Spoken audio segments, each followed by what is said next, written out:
Hi, I'm Justin Moorman. And I'm Katiethornton, and this is the Re-Education of Schools podcast, where we have open, honest conversations about how to better understand social emotional learning, trauma-informed care, the whys behind student behavior, and how to help kids navigate it all as they go through school and life. All right, welcome back. It's episode 18, Lose Yourself, Professional Development. We're talking today a little bit about how to present professional development. Maybe it sounds incredibly arrogant of us in this moment as I'm saying that. But I think to be able to talk through how that works, why it's important, especially around trauma-informed care and things like that. And just what that looks like, maybe some misconceptions, some mistakes people make sometimes, some mistakes we've probably made, things like that. So we thought that was important, especially as we get ready to start. Again, initially, this will kind of drop near the start of a school year. And so hopefully people can find this helpful, I think, in regards to how to kind of train others. Yeah, I think this is probably one of the things we get asked. So most people will come to trainings that we've done and say, okay, now where do I start? Or do you have something I can present to my staff? Or I think this is just, we get a lot of questions about this. So this is how this episode came up. We did some PD over the summer and people are wanting to kind of get some things rolling in their building. We get a lot of questions on where do you start? How do you deliver? What do you offer? So, and this is my favorite part of my job. I like this part the best. No, I assumed your favorite part of your job was getting to work with me, but that's all right. I guess not, and we'll move on. Yeah. All right. Well, let's kind of jump in. In the world of trauma-informed care, why does professional development matter? I think this is really the heart of what trauma-informed care, the movement is. It's when you give people the education in their hands. Once people understand the science behind all this, shifts start happening. But it's almost like malpractice because we're not giving educators the information in their hands to make the shift. So this PD piece is critically important to make sure that we are doing what's research-based and best practice for kids. So professional development's the avenue in which we're going to do that. So, people, I think from our experience, after people come through PD, they say, why is everybody not listen? Why doesn't everybody know this? Sure. Everybody that works with children should know this information. And so how can we get the information out? And that's essentially why we started the podcast, right? How can we get this information out to more people? Absolutely. So that's where you start seeing shifts, when people understand what this is all about. Yeah, I think that, again, the information, I was actually kind of starting to chuckle at myself looking ahead at my notes. Mm-hmm. Sometimes we do notes. Well, we always do notes, but sometimes I look ahead and I think, am I contradicting myself later when I say this other thing later? Yeah. But I think that there are so many teachers so if you look at young teachers coming up, they have some of this information, is my understanding at least. I don't know that I can consider myself a young teacher anymore, but you have some of this information being taught in college courses, things like that, but it's definitely not something that's gone into super in depth. And I think that even if it is gone into a little bit more in depth, you don't have the experience to couple with it to be able to say, oh, I understand because I experienced this thing. It's all theoretical. It's not application. Yeah, absolutely. That's a great way of putting it. Yeah. So you don't have any way to really understand what that looks like. So I think for young teachers coming up, they are getting more of this potentially, but still not nearly as much. And they don't understand. It would be easy to not, I'm not going to say they don't, I'm sure some do, but it would be easy to not understand the importance of this when you're also trying to just figure out everything else that has to go with teaching. And then for more veteran teachers, is that the nice way of saying older teachers? That would be us. I'm aware. I'm just saying. So for more veteran teachers, I think that a lot of us didn't have any of this. That's because it didn't even exist when we were going to school. This is new kind of information that's out there. So being able to continue to learn as much as, everybody makes a face or has a guttural reaction to continuing education and stuff like that you have to go through as teachers, which is necessary, but also, of course, kind of a hassle to always have to be aware of that. But I think that this is an important thing that we can do and a very worthwhile kind of continuing education thing that we can do is this professional development on this so that people know, because like you said, if people don't know, then they can't do any better, right? Yeah. Okay, so what are some of the misconceptions about professional development that you could share? Yeah. Okay, I'll just rattle off some that. Let's just fire them off. Fire them off. Okay, the one and done PD. Mm-hmm. We told them one time, right? We had this one PD. Now you know. Go do it. That's a good one. Yeah. That one expert came that one time. and that was it. Sometimes we bring in outside people and they come and present, and then we expect that to create movements and shifts. Which is great. I mean, no knock on outside people coming in. No, great. It's just, we like to be the outside people sometimes. If you'd like us to be the outside people, we would do that. We would do that. Yeah. But yeah, there has to be a continuation plan, which we'll talk about here in a little bit. Yeah. You don't have to, you have to be an expert to start the conversation. People feel like, well, I can't talk about that in my ability. I don't know all the stuff that you know. And I think you can start the conversation. You be humble enough to know, like, behavior is an issue. Let's just talk about it. What do you see as the biggest? And then it goes back to Dr. Biddle's episode 16, the Reggio Emilia approach, which one of the key components of Reggio is being a learner beside your students. And when you are leading PD, your students are your colleagues. So be a learner alongside and say, you know what, I don't know either, but I'm willing to research and figure that out with this. So be humble enough that you don't have to be some doctoral expert to have information. You don't ask for feedback after you deliver your PD. I feel like that's that you can just deliver the PD and assume every information was received. There's just like good teaching practices. You have to have a post-assessment of some sorts to gauge where your learners are at. That there's a misconception it's better to cancel the staff meeting than to have a staff meeting. My staff will chuckle if they're listening to this. I never cancel staff meetings. I am opposed to canceling staff meetings. We always have a staff meeting. It's a missed opportunity. So I see that chronically happening around me. You think they're chuckling? Yeah, I think they're probably, I don't know how well it's received, but I don't cancel staff meetings. No, I think that's good, yeah. Yeah, but people cancel, they say, well, we just won't have a staff meeting. And so you've canceled 8 of your staff meetings this year, missed PD opportunities. Misconception, that's not a better thing to do. Popcorn PD, like this time we're going to talk about math, we're going to talk about writing, we're talking about reading, we'll talk about behavior. We're all over the place. Surface level PD that we've given a lot of PD, but none of it's connected and there's no depth to any of it. Sure. I call it like popcorn PD. And then it's all on you that you think, I would encourage people to go out and think about distributed leadership. I'm super lucky, super talented staff where I don't host too many of our staff meetings by myself. So I think about, like, you don't have to be the expert in your building, and it's much more powerful when you have people that work for you, that you can encourage to step into a leadership role, that they have an expertise, knowledge. Tap into your colleagues. You've worked with lots of professionals that probably have a lot of depth of knowledge in areas. Yeah, I think those are really good ones. You had a lot. I think that one of the things for me is just that it's just purely passing on information, right? You touched on that already, but I think that's one of the big ones for me. I had somebody say to me once, well, we'll tell them the facts and show them the science, and then they'll have to buy in.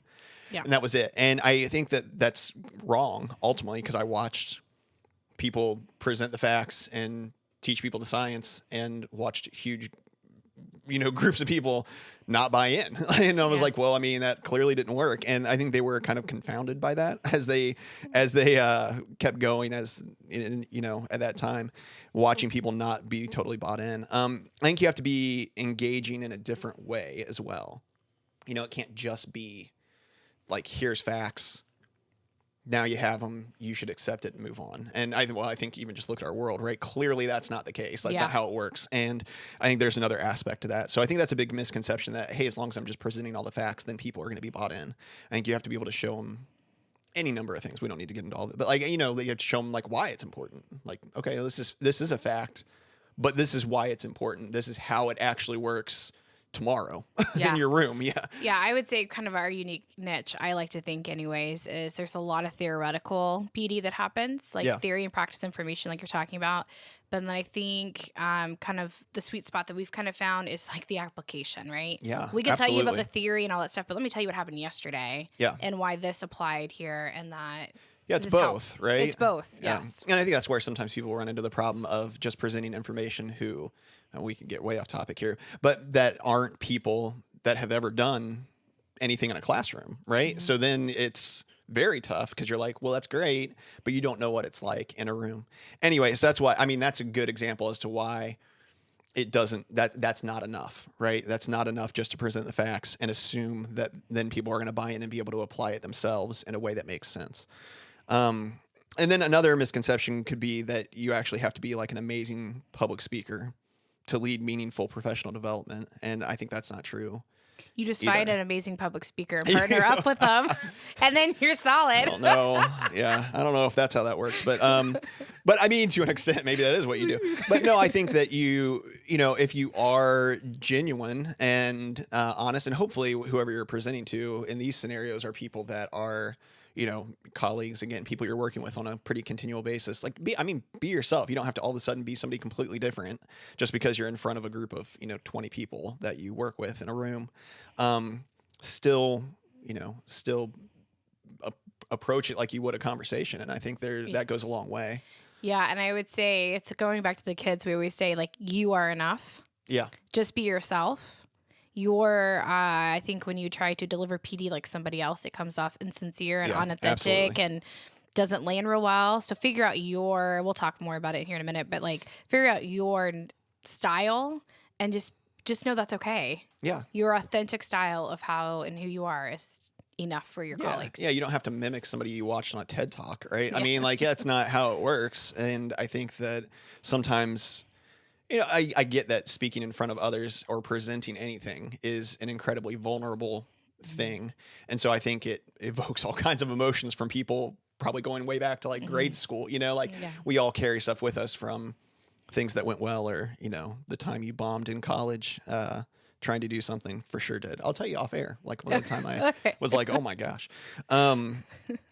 Or maybe we'll do it on air. I don't know. I don't know what we'll do. It depends on how much time we have left. But I think that you have those. You have to be able to recognize, though, that it's not all that, like, you don't have to carry all of that nervousness and all of that anxiety in with you and worry too much. If you know enough of what you're talking about to where you're not completely ignorant on the topic, and you want to start letting people know, it's important. I mean, this is important enough stuff to start having that conversation and start presenting.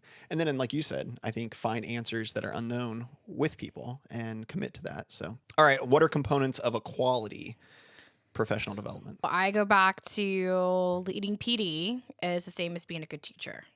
Your audience now is adult learners at this point. So think about good teaching practices. You should think about universal design for learning, and that you should have different accessibility points. So switch it up. So maybe we'll do another episode on UDL. That's going to be like our tier 1 practices that we're going to talk about. There'll be another one. Writing this down. No, like, again, somebody take notes. We've got to go back every time and say, like, how many times have we said we're going to do an episode on this? Yeah, we'll do one on UDL. So think about different components and what you're delivering information. So different learners learn different ways. So I would encourage you there, and I think some of my notes here, but just, you know, visual information. Some people need graphics. Some people need video. Some people need just the conversation part of it. Some people need to be doing it and talking. So think your presentation should not just be all facts delivered on a PowerPoint the whole entire time, right? Yeah. You've got to think about some different modalities to put in there to mix it up. I think feedback we've gotten from some PD we've done is that people say, I love that you had different formats of information that was presented that made the information really accessible. So think about some different formats you can embed in your presentations. I think good teaching practice always start with like an introduction. You have to provide the information, the facts. Then you need to have some conversation or things that people are doing, just like good teaching, and then come back with some reflection and circle back time. So think about that good teaching cycle.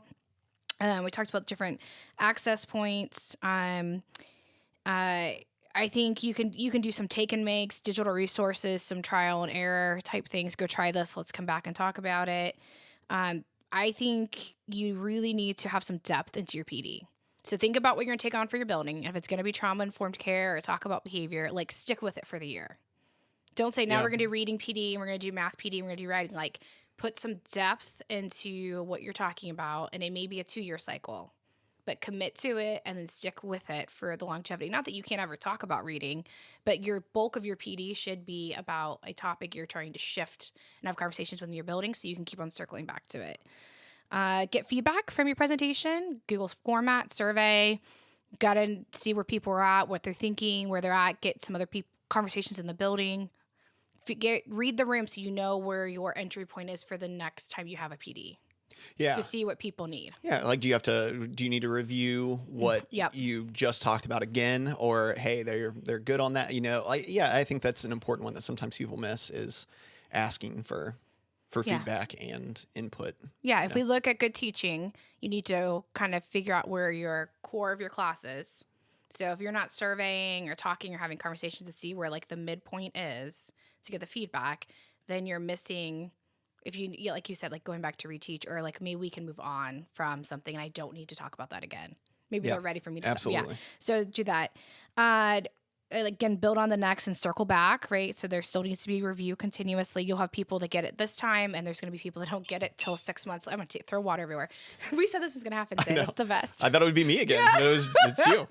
But you'll have people that'll get it today, and then you'll have people that will get it 6 PDs from now. So you have different entry points of people, so you still have to keep on circling back with information. This is a big pet peeve of mine, visual information. So if you are texting all your speaker notes on the slide and you are reading off your slide, all your speaker notes, that is a terrible way to deliver PD. It's boring. Think about a visual information, an art graphic, some type of representation, and your speaker notes should be the bulk of your writing, your presentation. It should not be the graphic that is on the presentation for other people. Yeah. I think we naturally want to start reading what's in front of us, right? And so if it's up there, we naturally want to read it, which isn't bad, but like at some point, if we're just having people read everything, if that's what's going to naturally happen, then we can, basically make a memo and send it out and have them read that. If you want them to listen to what you're saying and kind of interact, then you like the less that's up there to read is probably the better. Yeah. Yeah, definitely. And then I would say humor and being authentic. Find your authentic self.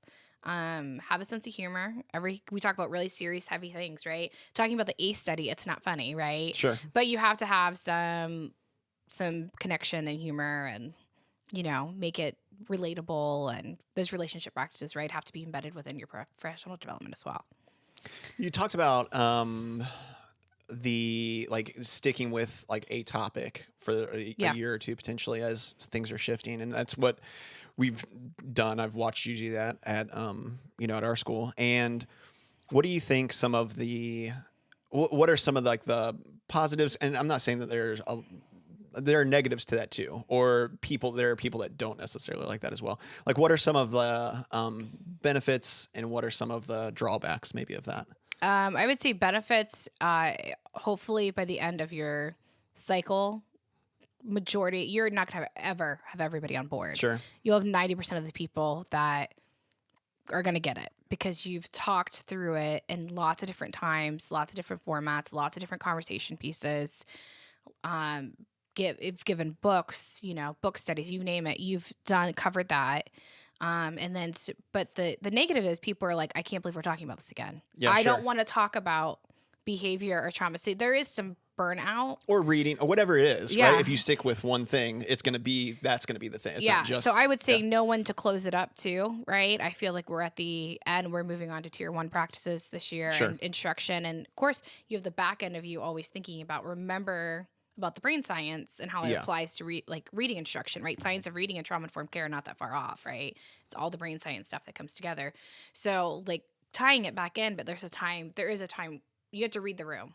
Yeah. And if you're not good at doing that, then make sure you surround people around yourself. Getting that feedback. Yeah. And not just the offhanded, I can't believe we're talking about this again, but actually getting a wide kind of gauge from a lot of people. Yeah. And feel like you have your system built, right? If you feel like you've built the system and things are operational and then it may be time to kind of move on. Not that you don't come back to it at some point, but you kind of read the room a little bit. Yeah.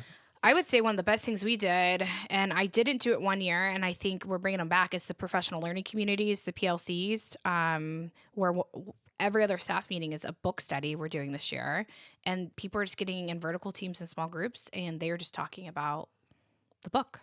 I mean, you can learn so much from each other and just having an anchor point from the book. And people really respond well and feel taken care of when I've gotten really good feedback from PLCs. And that is, if you are not an expert, maybe you don't have a degree in neuroscience or been through all this neuroscience training, right? You can pick up a good book, any book. I mean, we can give you a list. We have on our website, there's a resource page and there's books that we've read that we support. Pick one of those books, have your staff, and if you're not sure where to start, email us. We'll tell you where to start. Pick one of those books and do a book study. You don't have to lead anything then. Let people just have the conversation. The expert author is the author in that book. Yeah. Yeah. And I think it also, those groups give you an opportunity as far as just like kind of building culture, climate, whatever. It gives you a chance to have different people interact with people they would not normally be interacting with. And I think especially the larger the school gets, the more real that becomes, I'm sure. In a smaller-ish school like ours, I think that even then you see there are certain people I just on a daily basis I don't interact with just because of what my assignment is, on any given year. And so I don't interact that much with every single person. So I think it provides a good opportunity too, just to have connection throughout the building to do it that way. And we talked about this right before we started recording. Yeah. I actually feel like this is more your strength as far as setting up professional developments over mine, which is funny. We had interesting views on that.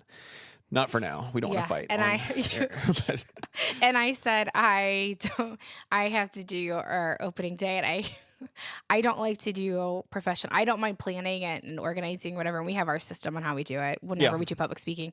But I really hate doing I don't like doing it without you. Yeah, which is funny. And he's like, you have to do our opening day by yourself. Like I'm not doing all that stuff. It'd be super weird. Yeah, because why would I be a part of that? I think one of the big things with quality PD that's maybe a little bit abstract to say, but I think is connecting people. And I'm kind of stealing. I don't know who listens to this. I'm kind of stealing this from a guy I know, but who talked about this a lot. But is connecting people's heads and hearts.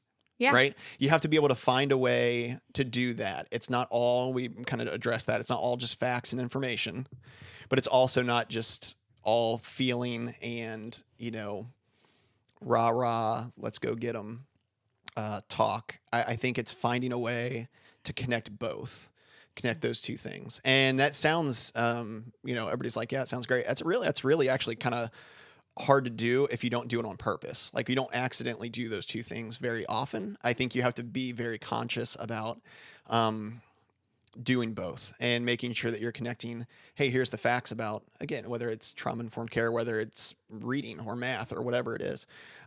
Here's the facts about what we're doing.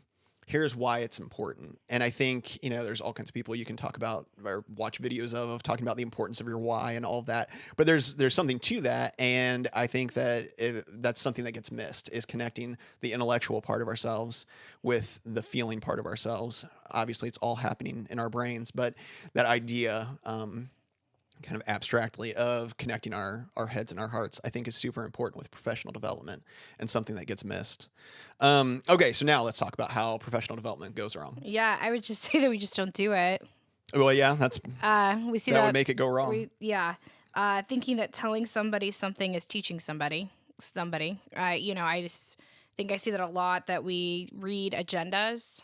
Yeah. We go to a staff meeting, there's an agenda. We basically read from the agenda and we left, and that really was an email, and people get really upset about coming. Like, that was an email. You just told me information. I had somebody one time, years and years ago, part of a committee, whatever, on leadership stuff. And they were talking about putting together like a binder to, that kind of, that gave like all information you would need to work at this place. Right. Which is great. I mean, that's fine. That's okay. And then we were talking about like what happens, down the hour or two later, we're talking about like what happens when people aren't following through on like this thing or that thing. And they're like, well, we had given them the binder, so now they can be disciplined because they should know we gave them the binder. And I was like, whoa, like handing somebody a 300-page binder is not that is not the same as like training them and coming alongside them. Like it baffled me. But that's kind of the same idea. If you stand up in front of people, just tell them a bunch of stuff and then walk away. So that's not the best way to do it. Yeah. I think PD goes wrong when we're all over the place. It just never, you left and go, what did we just talk about for 30 minutes? I have no idea. Yeah. We just covered 5 different points. Yeah. And what was the point of that? Yeah. We spent an exhaustive amount of time talking about whether we're allowing cupcakes in our school for birthday treats. You know what I mean? Like, that was the PD time we just spent. Like, you know what I mean? So I would say that only one person has a voice, right? I'm doing direct instruction. I'm the voice. I'm just talking at people for extensive amount of time. And sometimes there are PD sessions you need to do that. Yeah, I was going to say that yeah. too. Like don't feel like that never can happen either. I mean, sometimes there's stuff that just has to be that way. I mean, I think of professional development as kind of stuff that we have to go through. Yeah. Like whether it's like safety training kind of thing or things like that, that, every school probably at the beginning of the school year at some point has to go through. You're probably not having like tons of participation, like audience participation. Now let's all talk about it. You're really just presenting some of that information. Sometimes that's going to have to be the case, but if you find that's all you're ever doing, then that's a problem. Yeah. Vague, no actionable item. We came, we saw, we're doing what? Yeah. We just walked away and everything's the same. What am I walking away from this staff meeting or this half day session, and what am I going to do with that information? It's just extremely boring and low engagement, right? If you think of what is it, the Wonder Years, the teacher, right? Do you remember the guy from the Wonder Years, the teacher, Ben? I forget what his name is, but he just read everything like this through the stuff. I do kind of. I was gonna say it was probably before my time. It was probably except for the same age, so that's weird. There's no passion behind a message. Like, it's not heartfelt, or this isn't like something you're super passionate about. I mean, that kind of comes off far out. And then selecting the wrong format to accomplish your goal. Yeah. So if something needs to be more conversational and group driven and you're doing direct instruction, so just know what avenue or format that you need to present PD in because of the desired outcome you want. So just make sure you put yourself in the right format, because it doesn't always have to be like a sit and get. Yeah, sure. Yeah. I think we've covered some of the stuff I had kind of thought about, so I'm not going to rehash that. But I think one of the things that I thought about is when you really make the audience feel like they're dumb. Yeah. Or that and they don't know. Mm-hmm. Like, well, you have no idea. You have nothing to offer here. I'm the expert, and you're not. You have no idea. I think that people can do that sometimes, and I certainly hope people aren't doing that intentionally. But I think be aware of how you come across to people and how you are how you're connecting with the audience. Right? It's not just presenting information. It's also not like the Katie show or the Justin show. Now everybody look at me and I'm the one that knows and you don't, and I can't believe, or having like a big reaction to a question that somebody has, right? Like, well, we should be doing this already. We should already know that, like things like that. You want to be able to not make people feel, there's no quicker way to shut people down than making them feel like they're dumb and they have no idea what you're talking about. Yeah, but how often you're so right, because you go places, I've seen it, where people ask a question and then they get put in their place for asking. Yeah, sure. And it's, that's not the way to walk alongside somebody by making them feel about yay small, right? So be aware. I think being aware of that's where, again, people will get turned off real quick to that. And then I think trying to cram too much information in, even if it's about one topic. I know you kind of talked about like all over the place, but even about one topic, trying to get too much of it in, trying to get everything in this one. It gets overwhelming. Obviously, people shut down a lot of PD stuff. It depends on, I'm sure, your district and where you're at. But whether it's like after school, whether it's kind of a day where you don't have students, whether it's an evening, where it doesn't matter where it is. But you've got people for a kind of finite amount of time. If you can be really purposeful about what you want them to walk away knowing or having learned, I think that's important. If you try to jam everything about multiplication into one lesson to your kids in a class, you would get nowhere, right? They would walk away being like, there was too much and my brain couldn't process it anymore. And that's just brains. Again, that's not kids. And so I think sometimes we shut down and check out because too much is being thrown at us at once, just trying to cram it all in, right? Let's cram it all in. And then we're not getting feedback. We're not doing all the other kind of modes of learning or anything like that, because we're just trying to jam all the information in. Yeah, I would say we've done staff meetings, which are 45 minutes, and then we teach a 3.5-hour class about the same topic. So really prioritizing, and honestly, our 3.5 class could be a college course. We've talked about that. Yeah. So if you're a university, we've got the contact. It could be it could be an easy college course, right? And so you think about the time frame you have. Yeah. And you have to really hit the priority time and like thinking about longer sustainable. That's probably a mistake people make too, is just not really being, and it's tough. Part of it's trial and error, right? Initially, but is really being a good gauge of like how long certain things are going to take you to talk about. Yeah. And so being able to know how much time do we have left? How much, to where I'm not getting to the end. I've got 5 minutes and I have 30 minutes left of content and then I'm trying to cram in. And even then knowing when to kind of call it for a day and then live to train another day, Yeah. I would say that takes some practice. I think the more we're getting pretty good about pacing and understanding, but then we've taught classes for the first time and we had to go back and we're like, oh, we didn't have time for all that. Yeah. You have to go back and self-adjust. So just don't beat yourself up if you're feeling like less is more, like 10 slides is okay. You don't have to put 35 things in one, less is more for sure. But you'll get better about pacing and all that kind of stuff. As the more you do it, the more you do PD, the more comfortable you're going to be delivering it.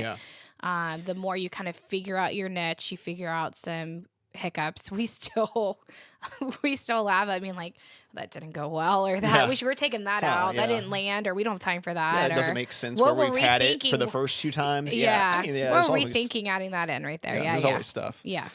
Yeah, but don't let any of that stuff like stop you from starting. Again, I think that's part of it, right? We've got to always be, ow, I hit my knuckle on a table. Josh will edit that out and post. It's fine. We're knocking water over. This is like an amateur hour. What in the world? It's been a week for all 3 of us, I think. Been, yeah. So. All right. Well, what do we want people to walk away knowing at the end of this episode? Where are you at? What do you want people to know? I just want to say that if you want to make a shift, you have to provide knowledge to the people. Stay steady and consistent. It's the Maya Angelou quote, when people know better, they do better. So if you want better, you have to provide the information. I mean, PD's it. So how are you and your building prioritizing, or your district prioritizing that? Sure. I think that it's important to be clear and concise. I think those are 2 things. Like, if you get to the end of getting your stuff prepared, look at it one more time and be like, am I being really clear? Am I saying it? Not that you're rushing through, but am I saying it as quickly as possible and still covering what needs to be covered? Mm-hmm. Like, am I doing it clearly and concisely? And that you better know why you care about what you're trying to get people to care about. Like, it comes across if I don't care about what I'm trying to train you and saying that you should care about. And so know, again, why it's important to you. If you know why it's important to you, again, some of that passion and some of that care is going to come through in how you're presenting, and that's going to make a difference as well. Yeah. So I think that's important. Well, as always, we appreciate that you guys came and joined the conversation. Hopefully people found this helpful, and there's stuff that you can take from this and apply. If there's stuff that you're like, oh, you know what, you should have said this, or you're wrong. You guys are terrible at I don't know who told you that you should be presenting a podcast episode on this, but you were wrong. Your friends are not honest with you. But let us know, I guess. Maybe let me know, and then I'll soften that blow for Kate. But I think hopefully something in this was helpful. Don't shy away from giving professional development when you have the opportunities. The opportunities are few and far between, I'm sure, for you in a building. And so when you have them, like, be willing to take them and see what that's like. Hopefully some of this stuff, again, in this episode is helpful for you in that and figuring it out. My favorite thing is we offer series. So think about a 3-part series that you can offer. Yeah. Like, we do that often. Like, we'll have presenters for a 3-part series and then moving on, Yeah. So that's okay too. Gives you a chance to not feel like you have to cram it all in and do it all right now. Check out our resource page on our podcast website, reeducationofschools.com. Mm-hmm. There's a resource page. We'll connect you to other websites and things that you can pull PD off of. Is it Reeducation of Schools or Reeducation of Schools Podcast? Reeducation of Schools Podcast. Yeah. Okay. All right. Well, thanks again for joining the conversation. Yeah. Hey, share it with somebody if you feel like this is an episode that would be beneficial to somebody. Yeah. Maybe it's your low-key way of letting your administrator know, hey, maybe you should be doing this for professional development. Maybe check out this episode. That was really good. Yeah. So if you're stuck in some place that's giving terrible professional development, maybe this is like an easy way to anonymously pass it on to your administrator. And maybe that'll make a difference for you. And as always, again, we really do just appreciate you guys being here and listening and sharing it with people. And let's go out there and do the work. Let's go do it.